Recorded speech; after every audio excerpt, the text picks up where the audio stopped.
বাংলা পক্ষকে মাঝে মাঝে একটু ভুল করে শিবসেনার সঙ্গে তুলনা করে ফেলে। বাংলা পক্ষ বাংলার, শিবসেনা মহারাষ্ট্রে কোনো মিল নেই। কিন্তু তবুও বলতে চাই, বাল ঠাকরে ছিল কার্টুনিস্ট। এটা অনেকে হয়তো জানে না। বাল ঠাকরে ছিল কার্টুনিস্ট।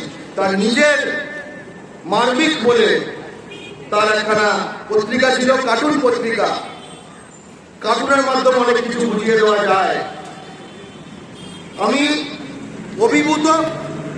আমি এই সময় বাংলা পক্ষের সাধারণ সম্পাদক, তাই আমার নামটি এখানে জুড়ল। কিন্তু এই মূর্তি বাঙালি জাতির ঐতিহ্য। আমরা আগামীতে চেষ্টা করব এই এলাকাটিকে, এই স্থানটিকে আরো সুন্দর করে দেওয়ার জন্য।